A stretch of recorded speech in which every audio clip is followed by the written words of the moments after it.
अस्सलामुअलैकुम, welcome to my YouTube channel. मी आहे कोकणी सामी आणि तुमच्या सगळ्यांचं स्वागत आहे माझ्या एक नवीन व्लॉगवर। मी आज बनवणार आहे हे शिपे। बघू शकता माशाल्लाह किती बिग साइज आहे, मोठे आहेत। मी ते फर्स्ट टाइम बघले तर फर्स्ट टाइम बनवणार आहे यांची रेसिपी। सगळ्यात पहिले आहे ना, मी गॅसवर पाणी गरम करत ठेवला आहे। हे खाके शिपे आहेत ना, उकळून घ्यायचे। सगळ्यात पहिले त्यांची जे ढाकणं बंद असतात ना, ते पाण्यात असे उकळत ठेवल्यावर ना का ढाकणं उघडतात त्यांची। दाखवतो आम्ही आहे तुम्हाला।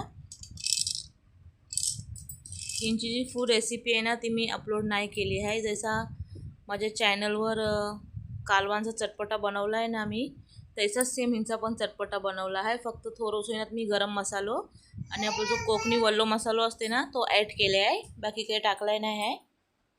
आणि हा उकळून झाल्यावर आतला जो गीर आहे ना, तो बघू शकता तुम्ही माशाल्लाह किती मोठं आहे। तुमच्या इकडे ह्याला काय बोलतात मला नक्की कमेंटला सांगा। आम्ही ते शिपे बोलतो ह्याला। सगळ्यात पहिले हे ना, ह्या ढाकणा जी उघडली आहे ती आम्ही साफ करून घेत आहोत। ह्या आतलं हे ना अशी शेवाली वगैरे काही धरला नाही।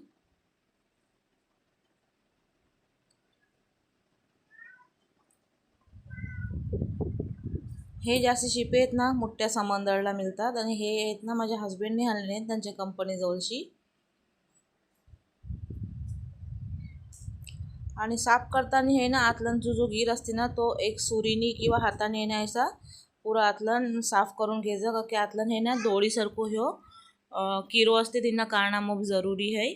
तो नक्कीच काढून घ्या। आणि हे मी बेस धुवून आहे ना, कांदो वगैरे पोलून हे मी त्यांचा चटपटा बनवायला गॅसवर ठेवला आहे। फूड रेसिपी जर हवी असली ना, तर इंशाल्लाह कवा नाही कवा मी जरूर अपलोड करीन। पण जसा मी कालवाचा चटपटा बनवला आहे ना, तसंच मी सेम बनवलं आहे। फक्त त्यातला गरम मसालो आणि थोडंसं हिरवा मसालो टाकले आहे। चला मग ह्या जे शिपे आहेत ना, माझे बेस शिजतात आहेत। हे बघू शकता तुम्ही। माझा व्हिडिओ पसंत आलो ना, ते लाईक शेअर आणि सबस्क्राईब नक्की करा माझ्या चॅनलला। आणि हो, काही लोकांचं कमेंट येते म्हणा की तुम्ही खच्चे आहात, तुमचं गाव खच्चो आहे। तर माझ्या चॅनलवर आहे ना, माझ्या गावाचा पुरा व्हिडिओ टाकलेला आहे, त्या जाऊन तुम्ही नक्की बघा।